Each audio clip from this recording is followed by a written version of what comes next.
Buenas noches con todos y bienvenidos a un nuevo episodio de nuestra revolución. La intención de hacer una revolución para recuperar los espacios perdidos por la ciencia y la espiritualidad. Vamos a analizar rápidamente las escrituras en lo que tiene que ver con el día conocido en la actualidad como Yom Kippur, o el Día del Perdón en español. Para esto vamos a ir a nuestras escrituras y vamos a ver Números, el libro de Números en 29. Libro de Números 29. Repasamos un poquito. En Números 29 dice, en 29:1, dice: en el séptimo mes del primer día del mes tendréis también santa convocación, no haréis trabajo servil, será para vosotros día de tocar las trompetas.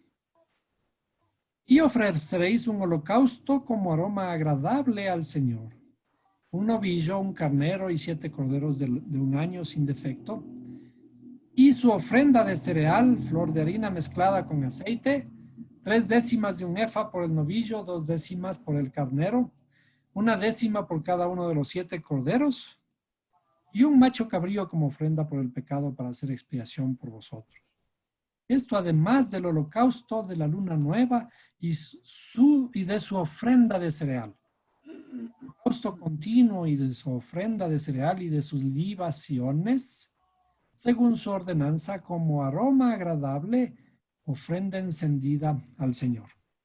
Entonces, en este día, como vimos anteriormente, este día es un día largo, y para este día largo está establecido en la Escritura que se debería llevar como ofrenda, ¿sí? Mejor dicho, varios animalitos, ¿no? Un novillo, un carnero y 7 corderos de un año sin defecto. Es decir, todo esto tiene que ofrendarse como ofrenda por el pecado y expiación por vosotros, dice, ¿no? Además de todo lo que requería las ofrendas por la luna nueva, ¿cierto? ¿Qué significa esto? Esto parecería ser que la escritura instruía para que se lleven animalitos y se hagan ofrendas, holocaustos en el altar. ¿Qué es un holocausto? Un holocausto es quemar un corderito, un novillo, lo que sea, en el altar. ¿Y qué ocurre con el holocausto? El holocausto se quema. Se quema en una como parrilla, porque en realidad es una parrilla, ¿no? Y esa carne, al irse quemando, produce un olor agradable. Por eso es que de alguna forma nos gustan las parrilladas, ¿cierto? Nos gustan las parrilladas por el olor, ese olor muy atractivo de la parrillada. Entonces, el holocausto que había que hacer en ese día, ¿por qué había que hacerlo? ¿Acaso al Señor, al Creador, le interesa el holocausto, le interesa comer? ¿No? Entonces, veamos a qué se refiere el holocausto. El holocausto, la palabra es olá, ¿no? Olá en hebreo. Y dice el holocausto es una palabra femenina, es escalón, gradas, como ascendiendo, ¿no? Como subiendo en humo. Porque en realidad, ¿qué ocurre cuando quemamos? Estamos quemando una carne, estamos asando una carne, eso produce un olor, y el olor y el humo tienden a subir hacia arriba, ¿no es cierto? Pero obviamente no van a llegar más allá del techo, más allá de quizás un poquito, unos pocos metros, y el viento lo va llevando, ¿no? Y ese olor puede ir llevando el mensaje de que estamos haciendo un holocausto, una parrillada o lo que sea, ¿no? Pero ¿por qué se entiende como que esto es una ofrenda hacia el Creador? Veamos, sigamos leyendo, ¿no? Vamos a leer en lo que atañe ahora al día de Yom Kippur o el día del perdón. En el día del perdón dice, el 10º día de este mes séptimo, tendréis santa convocación y os humillaréis, no haréis ningún trabajo y ofreceréis al Señor un holocausto como aroma agradable, un novillo, un carnero, 7 corderos de un año sin defecto. Es decir, hasta aquí exactamente lo mismo, ¿no? Y su ofrenda de cereal, flor de harina mezclada con aceite, 3/10 de un efa por el novillo, 2/10 por el carnero, 1/10 por cada uno de los 7 corderos, y un macho cabrío como ofrenda por el pecado, además de la ofrenda de expiación por el pecado y del holocausto continuo de su ofrenda de cereal y de sus libaciones. Entonces, en realidad, en el día del perdón, se repite la historia apenas 10 días después. Ni siquiera 10, serían 8 días, porque los 2 días, primeros días de celebración, al 10º día hay que repetir la historia. Lo mismo. ¿Acaso el creador es argentino y le gusta la parrillada, la carne? Pero nosotros sabemos que por más que le hagamos un sacrificio, un holocausto en el altar, el creador no se va a comer. Entonces, ¿para qué es el holocausto? El holocausto es algo que se hacía, le pongo en este sentido, se hacía en el templo, ¿no? Y como ya no existe templo en la actualidad, ya no se puede hacer. Entonces los judíos tampoco lo hacen. Se dice que los judíos las épocas del templo tenían que hacer, es decir, los sacerdotes ofrecían el servicio en el templo y esperaban que traiga a la gente los sacrificios y hacían el sacrificio allí. Entonces, ¿por qué hay que hacer estos sacrificios? Entonces, para poder entender en este día, ¿qué tenemos que hacer en el día?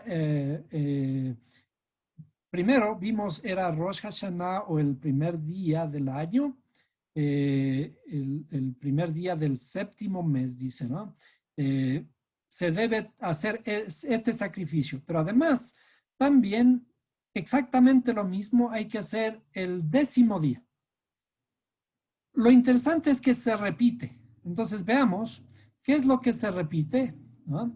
Dice, ofreceréis al Señor un holocausto como aroma agradable, un novillo. Entonces veamos qué es este novillo, ¿sí?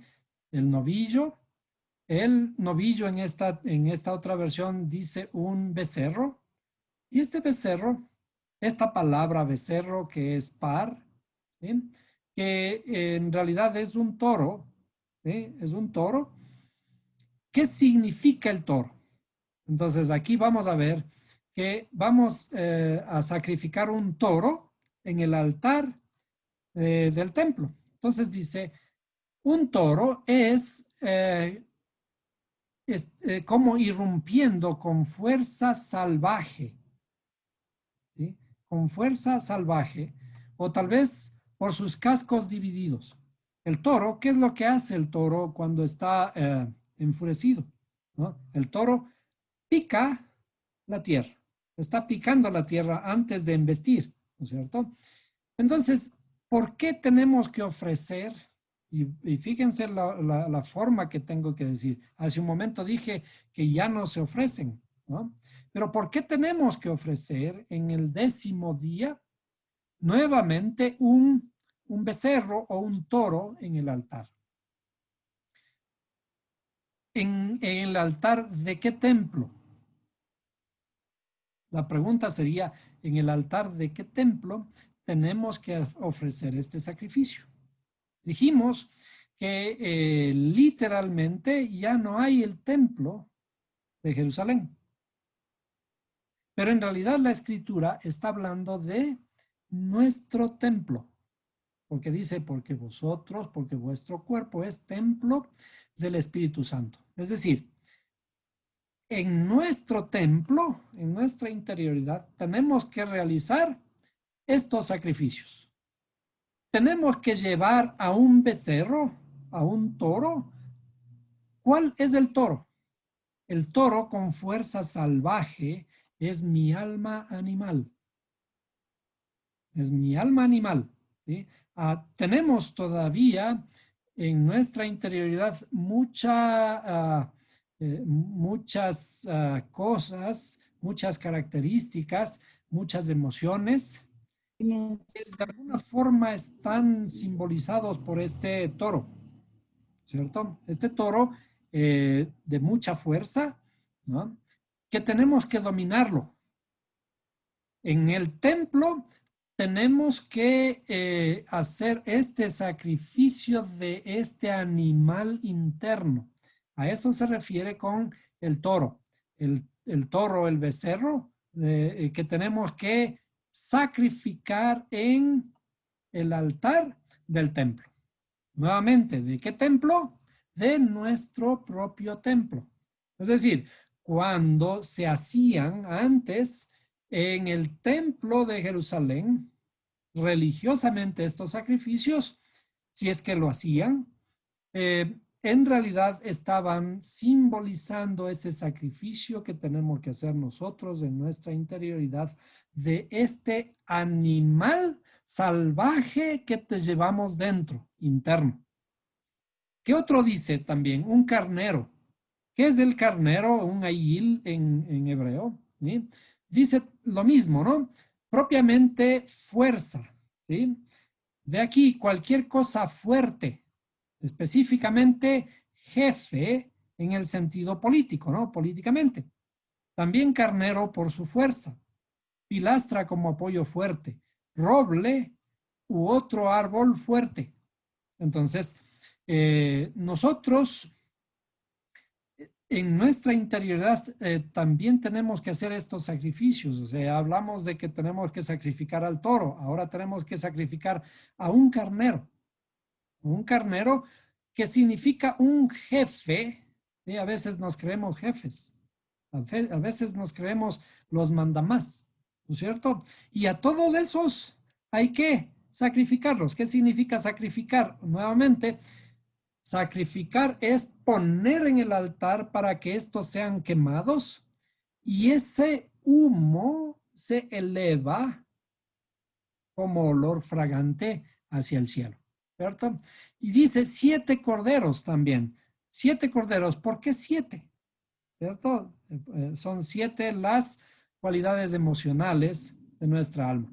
Los corderos, aquí está con la palabra que ves, que significa, dice, de una raíz que significa dominar. ¿Sí? Somos de alguna forma también dominantes, ¿cierto? En el mal sentido, desde luego, hay que refinar. Todos estos hay que refinarlos. Con respecto a John Pollitt, se estableció que beneficiándose del cargo de su padre, tenemos que dominar a nuestras cualidades internas. como parte de esta sentencia, Carlos Pollitt y su hijo John Pollitt. Entonces tenemos que dominar estas cualidades internas nuestras, ¿no? Cuando estas cualidades internas las llevamos al altar, allí tienen que ser sacrificadas, ¿no? Bueno, por ahora no vamos a analizar, quizás veamos rápidamente lo que significa la flor de harina. Dice descubrir, despojar, ¿no? Descubrir, despojar. Tenemos que también refinar algunas de nuestras cualidades. Entonces, por ejemplo, la flor de harina es un fruto, el fruto, el trigo que tenemos que cosechar y tiene que pasar por ese proceso, ¿no es cierto? ¿Qué tenemos que hacer para tenerle como harina? Para tenerle como harina hay que triturarlo. ¿cierto? Hay que triturarlo y luego que está como harina, como polvo, entonces hay que amasarlo. ¿Qué significa eso de amasarlo? ¿No? Luego que hemos triturado al cereal, tenemos que mezclarlo con agua. ¿Qué es agua?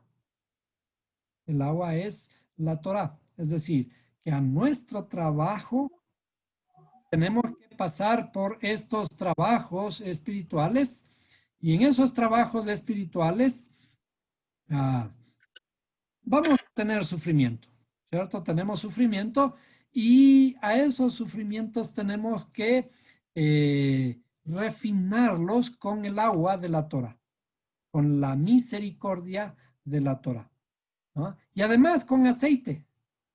Hemos visto que el aceite pasa por otro proceso, ¿no? El aceite shemen pasa por otro proceso igual que el trigo. Tiene que ser triturada la oliva para poder extraer el aceite, ¿no?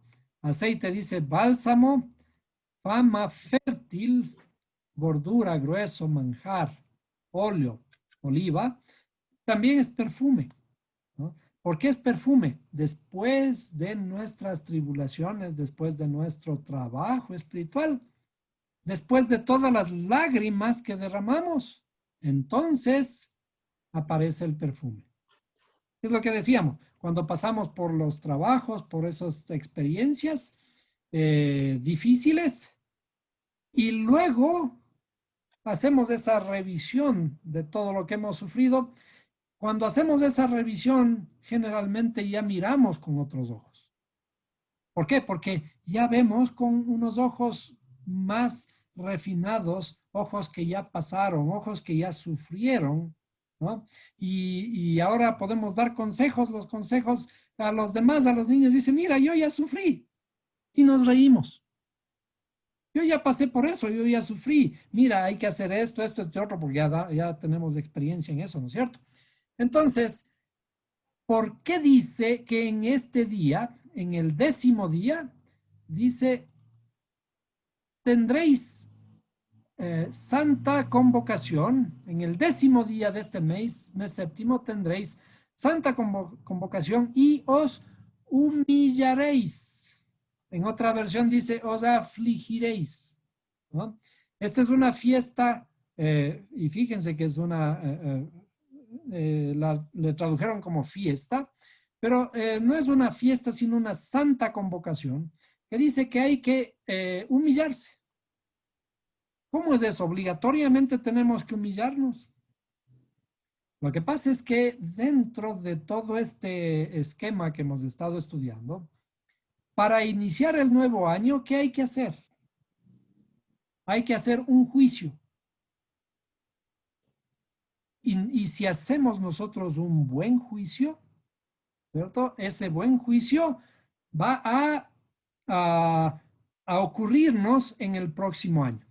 Veamos, de paso, hay una cosa muy interesante aquí que vamos a decir, a establecer, que es muy interesante desde el punto de vista del entendimiento que hemos tenido de lo que se conoce como el libre albedrío. Vamos a dibujar, vamos a dibujar nuevamente. Este sería nuestro año, ¿no es cierto? El ciclo del año completo. En el caso del año bíblico lunar, este ciclo aquí inicia la fiesta de la Pascua, Pesaj, ¿no? Y el séptimo mes estaría iniciando aquí, ¿no es cierto? Entonces, iniciamos un nuevo año. ¿Y qué hacemos generalmente al iniciar un nuevo año? Tenemos que hacer un juicio de valores, una reflexión en otras palabras. Por eso, nuevamente a este se le llama el día del juicio. El día del juicio. Entonces, En las alegorías del día del juicio, es como si es que nosotros nos vamos a presentar a un tribunal, ¿cierto? Por eso es un juicio, el día del juicio. El tribunal me juzga, ¿ya? Y se emite una sentencia. Dependiendo de mi juicio, dependiendo de si lo que hice en el año pasado, en todo este año, yo hice algo bueno, viene una sentencia buena. Es decir, si vamos al juicio alegres, seguros, sabemos que no va a pasar nada, ¿no es cierto? Y por lo tanto vamos a recibir un buen juicio. Pero si es que vamos con muchas cargas de algo que hemos hecho mal en el año pasado, entonces ese será un terrible día para nosotros. ¿Por qué? Porque se va a dictar una sentencia y esa sentencia dice la escritura que porque la paga del pecado es muerte, mas la dádiva de Dios es vida eterna. Entonces, nosotros nos llegamos o con vida por aquí, ¿cierto? O con muerte. ¿Sí? Llegamos con cosas malas que hemos hecho y por lo tanto, en ese día se nos va a sentenciar a muerte. Ahora, ¿qué ocurre si es que hemos sido sentenciados aquí en el día del juicio? Ese día, de acuerdo a toda esta estructura alegórica, el 10º día debe cumplirse la sentencia. Entonces, este 10º día, el 10º día se cumple la sentencia. ¿Cuál sentencia se cumple? Se cumple la sentencia de vida eterna o la otra sentencia de muerte, ¿no es cierto? La que nos corresponde a nosotros. Entonces, ¿qué ocurre? Aquí, en este día, estamos, mejor dicho, en estos 10 días al inicio del año, alegóricamente, nuevamente, estamos esperando que se ejecute la sentencia. Como un preso que está esperando que le ejecuten su sentencia. La sentencia ha sido la muerte, por ejemplo, a la horca. Y como hemos visto en las películas de vaqueros, por ejemplo, ¿no? Les sentencian a alguien a la horca, está preso, pero él puede ver por una de sus rejas, una ventanita chiquita, y escuchar cómo están construyendo la horca. Eso es la cosa más terrible, ¿no es cierto? Cada martillazo que escucha el reo de construir la horca está minando su interioridad. Entonces, por esto a estos 10 días se le conoce como los 10 días temibles. Entonces, ese juicio se ejecuta en el 10º día, pero existe la posibilidad de que nosotros lleguemos al perdón. ¿Por qué podemos llegar al perdón? Porque desde, simbólicamente nuevamente, ¿no? Simbólicamente, desde el último mes, todo el mes, los 30 días del mes de Elul, ¿no es cierto? Nos acordamos aquí el mes de Elul, los 30 días del mes de Elul, hacemos lo que se conoce como Teshuvah en hebreo o el arrepentimiento. Pero ese arrepentimiento de 30 días se completa con los 10 días más hasta llegar a Yom Kippur y por lo tanto vienen a ser los 40 días. 40 días de Teshuvah o de arrepentimiento, ¿cierto? ¿Ah? Que curiosamente corresponden a varios de los 40, como los 40 días y noches que llovió en el diluvio, los 40 días en el desierto, los 40 años de Israel dando vueltas en el desierto, varios 40, ¿no? Varias etapas de 40.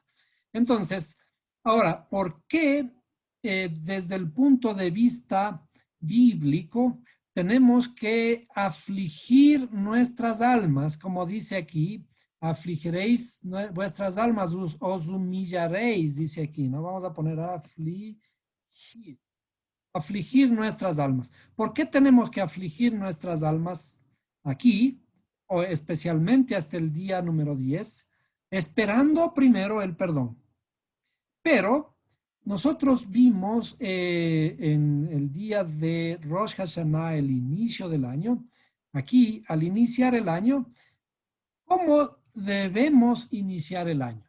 El año debemos iniciar con buenos juicios, con buenas preparaciones, ¿no es cierto? Con planificación. Entonces nosotros iniciamos aquí y apuntamos hacia acá. Todo lo que vamos a hacer en todo este año, ¿cierto? Nosotros planificamos, nosotros pensamos, nosotros soñamos lo que vamos a hacer. ¿Qué tiene que ver el libre albedrío? De acuerdo a los sabios, el libre albedrío se da justamente aquí, en estos 2 días, en los 2 días de Rosh Hashanah, en el día del juicio. Es decir, aquí elegimos, eso es el libre albedrío, aquí elegimos lo que queremos que nos ocurra el año siguiente. Estos son los 2 únicos días en que podemos elegir que tenemos libre albedrío. Y en los otros días, ¿qué ocurre? Los otros días, ¿se acuerdan que dijimos que tenemos que ser cabeza y no cola en el día de Rosh Hashanah? ¿No es cierto? Tenemos que ser cabeza y no cola. Todo ocurre de acuerdo a lo planificado, de acuerdo a la estructura que hemos hecho, al plan, y por lo tanto, todo lo que se va a ejecutar el siguiente año, todos los días, ya no tenemos el libre albedrío, ya decidimos qué es lo que vamos a hacer. Y todos estos días de aquí se sujetan a la planificación. ¿Por qué es así? Porque en realidad nuestra mente es poderosa. Porque lo que se diseña, lo que creamos aquí en el día del juicio y que tuvo que ser bien diseñado, eso se va a ejecutar. ¿Se acuerdan que dice que nosotros también, nuestras palabras tienen poder?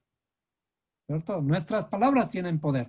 Por lo tanto, la planificación que hagamos aquí, el pensamiento, el habla y la acción que hagamos en el inicio del año, conforme al inicio del año, se va a ejecutar todo el año.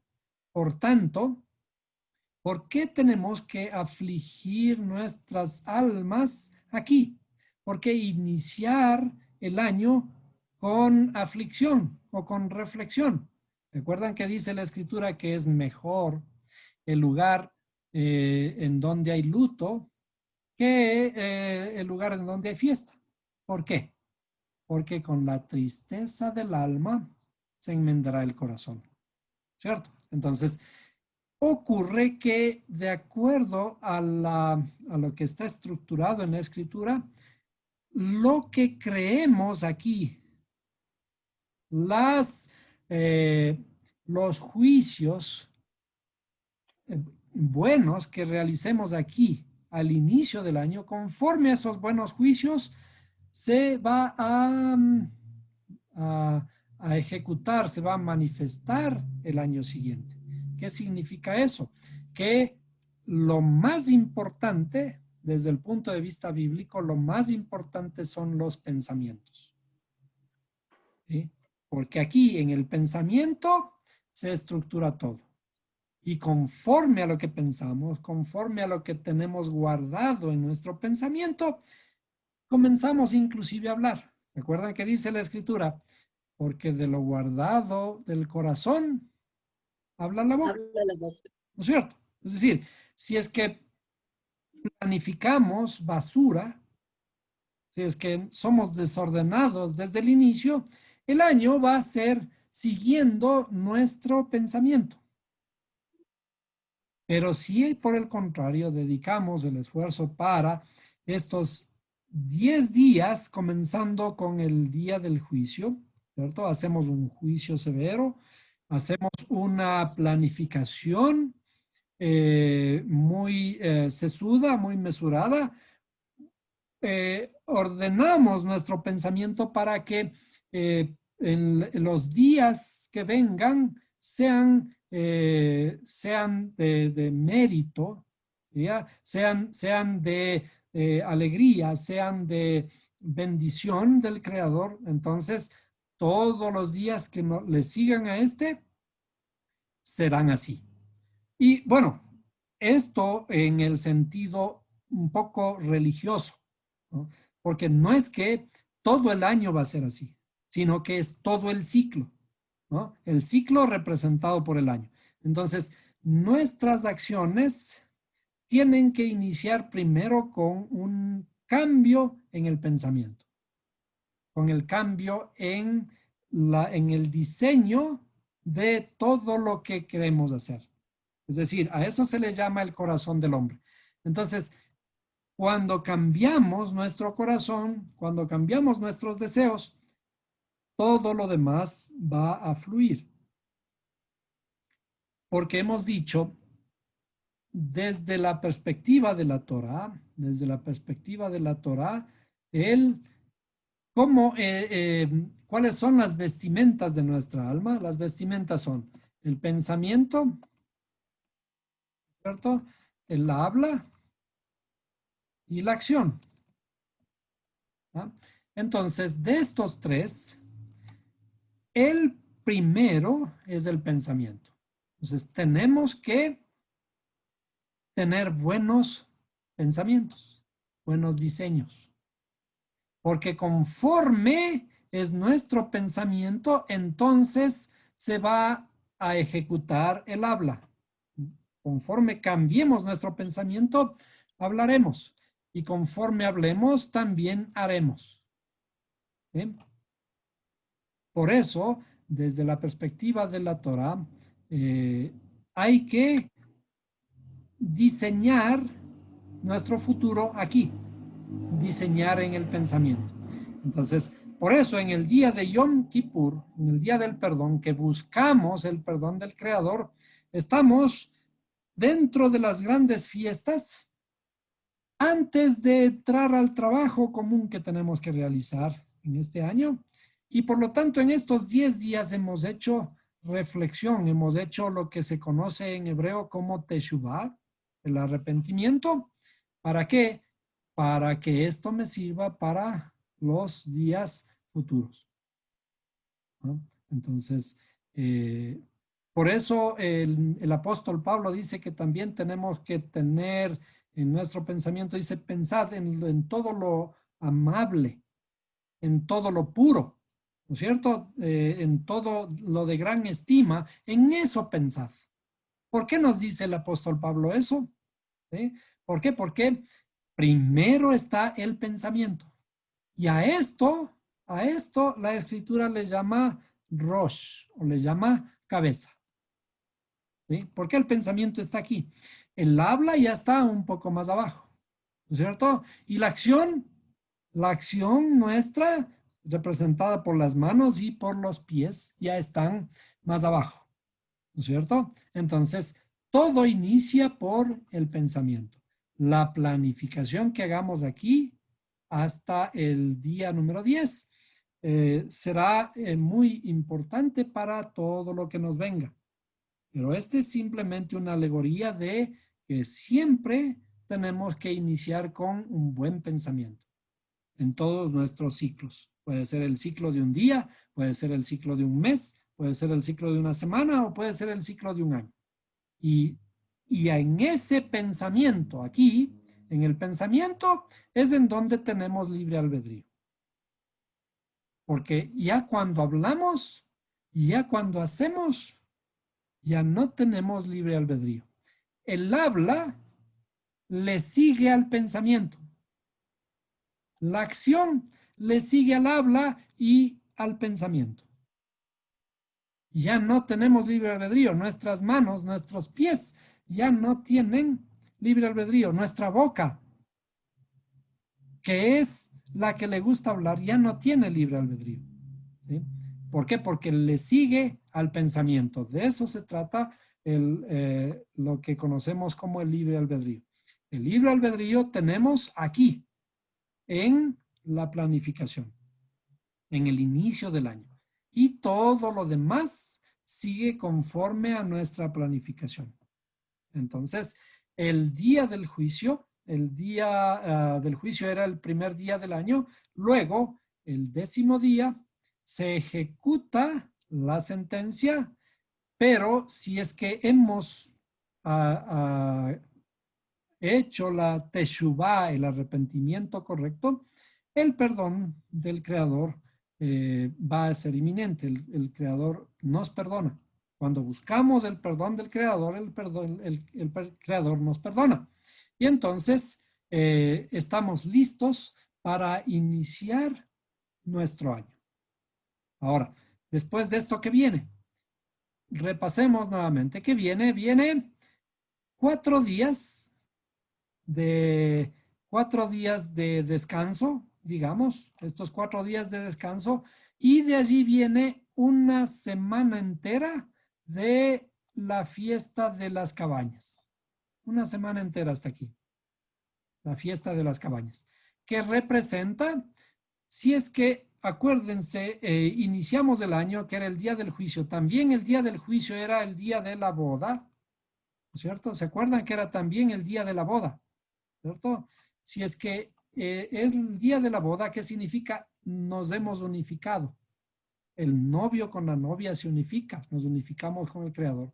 Si es que hay una boda, ¿qué hay después de una boda? Después Hijo. hay una luna de miel. Entonces, esa luna de miel está representada por la fiesta de las cabañas. La fiesta de las cabañas, que es la luna de miel. Curiosamente, la luna es de miel. ¿Por qué le llamaron la luna de miel? ¿Qué tiene que ver la luna de miel? Todo esto viene del calendario bíblico lunar. ¿Qué dijimos que era la luna para nosotros? La luna es, en realidad, el reflejo de nuestra conciencia, ¿cierto? Y esa conciencia que estamos trabajando en forma circular como la luna, ¿cierto? Llegamos al día de las bodas del Cordero, las bodas, la unificación, y esa unificación tiene que llegar a la famosa luna de miel. La luna de miel es el éxtasis, digamos, de la unificación. El éxtasis de la unificación. Y ahora vamos a decir inclusive una cosa más interesante. Después de la luna de miel, ¿qué ocurre? Que viene un hijo. Viene un hijo. Viene un hijo. Y curiosamente, al final de la fiesta de las cabañas, debemos celebrar en el 8º día, aquí, en el 8º día le vamos a poner un poquito más oscuro, así. En este 8º día se debe celebrar el nacimiento de Yeshua. ¿A cuántos días estamos de eso? A pocos días, ¿no es cierto? Estaríamos a 4 días aquí, 4 días que faltarían entre el día de Yom Kippur y la fiesta de las cabañas. Pero esta fiesta de las cabañas son toda una semana, ¿no es cierto? Una semana de 7 días. Y el 8º día es una fiesta adicional en la Torah, la fiesta de Simchat Torah, se llama la alegría de la Torah. Es decir, el Creador, imagínense, estamos de luna de miel, 7 días, toda una semana, y el Creador nos dice, estaba bonito, pero quiero un día más. Un día más. Y ese día más es el 8º día, y en el 8º día es el nacimiento de Yeshua. Si hacemos las cuentas, aquí era el primer día, ¿no es cierto? Este es el primer día del 7º mes. Al 10º día, ¿no es cierto? Aquí está el 10º día, llevamos 10 días del día de Yom Kippur, más 4 días serían 14, ¿no es cierto? 14 días desde 14 días desde la celebración del año nuevo, ¿no es cierto? 14 días. Más 7 días serían 21 días. Un día más, aquí sería el día número 22. El día 22. El día 22 correspondería al nacimiento de Yeshua. ¿Qué significa el día 22? El nacimiento de Yeshua. ¿Ah? ¿Quién recuerda todo esto? ¿Qué es 22? 22 son las letras hebreas del Aleph Bet, ¿no es cierto? Del Aleph Bet. ¿Ah? Y a estas 22 letras se le conoce como el verbo. ¿Por qué? Porque es las letras con que fue escrita la Torá, ¿no es cierto? Todo lo que fue escrito es palabra viva, por lo tanto, este es el verbo. ¿Y a quién se le llamó el verbo? A Yeshua. A Yeshua, ¿no es cierto? ¿Y cuándo debe nacer Yeshua? ¿Sí? ¿Cuándo debe nacer Yeshua? Yeshua nace justamente el día número 22 del mes, del año nuevo. ¿No es una hermosa coincidencia? ¿No significa que todo está perfectamente planificado? Hay una hermosa planificación en todo. Una estructura, ¿no es cierto? Una estructura muy, muy bonita que todas estas celebraciones en realidad corresponden a esas estructuras que nos ha diseñado el Creador para que nosotros escudriñemos, investiguemos adentro, ¿cierto? Todo esto, desde luego, tiene mucho significado. El día número 10 corresponde a lo que conocemos como los 10 mandamientos. También las 10 palabras, versiones de la creación. Las 10 sefirot. El Creador dijo 10 veces en la creación, y dijo Dios, y dijo Dios, y dijo Dios. Son 10 veces. Y este número 4, el número 4, ¿quién me puede decir qué corresponde? 4 corresponde a la puerta. ¿Sí? Significa la puerta, que Yeshua es la puerta. Sí, así es. Pero además, este número 4 corresponde a las 4 letras del nombre sagrado. Entonces, las 4 corresponden a las letras del nombre del Creador. ¿Cuál nombre? Muchas veces nosotros leemos en la Escritura, dice, por amor de su nombre. Dice en la Escritura, si mi pueblo sobre el cual mi nombre es invocado, se humillare y clamare. ¿Recuerdan que dice así, no? Si mi pueblo sobre el cual mi nombre es invocado, se humillare y clamare, yo iré desde los cielos. ¿Cierto? Y dice además, sanaré su tierra. ¿Sabemos el nombre? El nombre es importante. No porque sea la identificación, porque decimos, a ver, ¿cómo le llamo yo al Creador? Si se llama así o se llama asado, ya está. Él me va a escuchar. No. ¿Qué es un nombre? Un nombre es un camino, es una esencia. Cuando conocemos el nombre, conocemos la esencia del Creador. No cómo se llama, sino conocemos la esencia misma del Creador. Entonces, todas estas fiestas están finamente estructuradas de tal manera que aparecen muchas razones, ¿no? Cuando leemos en la Escritura hay muchas cosas que están en relación a todos estos números. El número 10, por ejemplo, me recuerdan que dice hay 10 leprosos, ¿no es cierto? Hay 10 leprosos que fueron sanados. Hay varios números 10 que aparecen en la Escritura y cada uno de esos nos indican cierta estructura que tenemos que aprender. Entonces allí aprendemos acerca del nombre del Creador, aprendemos acerca de qué son los sacrificios. Cuando vemos en la Escritura dice, porque Dios no quiere sacrificios. ¿Para qué quiere Dios sacrificios?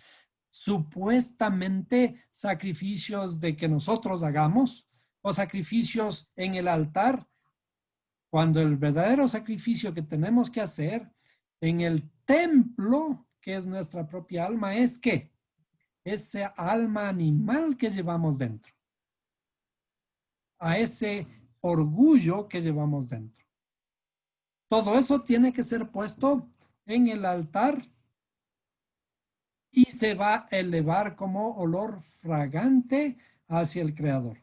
Entonces, este Yom Kippur es una celebración religiosa, pero de la cual entendemos, de la cual nos aprovechamos para reflexionar, para planificar.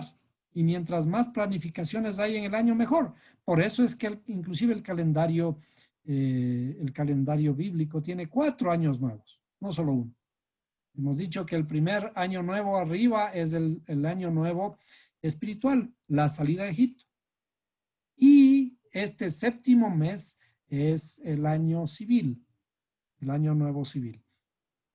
Y entonces todo esto se relaciona con lo que hemos estado aprendiendo.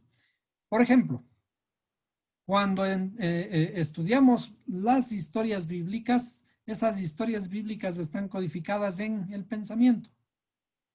¿Cuál era el personaje bíblico que simboliza el pensamiento?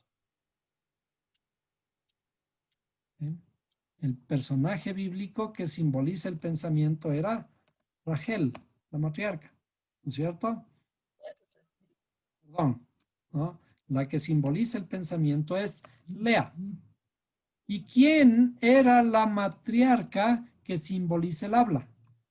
Rachel, ¿cierto? La primera con la que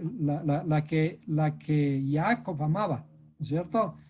¿Qué significa eso? Que Jacob amaba hablar, ¿no? Pero entonces viene Labán, su suegro, y le dice, piensa primero, ¿no? Entonces, todo esto está estrechamente relacionado. En estas fechas se celebran estrictamente. ¿Por qué? Porque cada una de estas representa ciertas estructuras muy interesantes dentro de toda la estructura de la Torá. Y aquí, en esta fiesta de Yom Kippur, se canta ciertas canciones. Una de ellas es el Kol Nidrei, que es un cántico muy ceremonioso, ¿no? Profundo. Y otro de esos es también la bendición sacerdotal. La bendición sacerdotal, que es una cosa muy interesante, que vamos a verlo una clase también que vamos a dedicar a eso, y que tiene mucho simbolismo, mucha estructura, muchos números inclusive, sobre los que podemos reflexionar. Entonces, en este día, una de las costumbres judías es de que hay que vestirse de blanco. Cuando vayamos a la celebración de Yom Kippur, hay que vestirse de blanco, inclusive zapatos blancos, y que ojalá no sean de cuero. Nada de cuero. No hay que vestir nada de cuero. ¿Por qué? Porque vamos a sacrificar a nuestro animal. Y si vamos a sacrificar a nuestro animal, no tenemos que ponernos contentos. Tenemos que tener consideración con nuestra propia alma animal. Y por eso la costumbre es evitar vestirse de cuero. Desde luego, todas son costumbres, pero cada costumbre tiene significados. Entonces, todas estas celebraciones religiosas, si bien son costumbres de hombres, están ceñidas a los relatos con el único objetivo de preservar la Torá. Mientras más estrictos se vuelven, más seguridad existe de que esta Torá se va a ir preservando a lo largo de todos los tiempos. Es decir, que no se va a perder, ¿no? Esto es lo que ha garantizado que nosotros tengamos ahora la Biblia de una forma completa, digamos, ¿no? Que no se han perdido los libros. ¿Qué hubiera ocurrido si no hubiera habido esta estrictez, esta tenacidad de los judíos? Probablemente no hubiéramos tenido en nuestras manos la escritura ahora. ¿Por qué? Porque se quemó a lo largo de todos los tiempos. Entonces, desde ese punto de vista nosotros nos acercamos a la fiesta del Día del Perdón simbólicamente esperando que el Creador nos perdone. Pero esto es una cuestión cíclica de cada instante de nuestra propia vida. Hasta aquí la clase.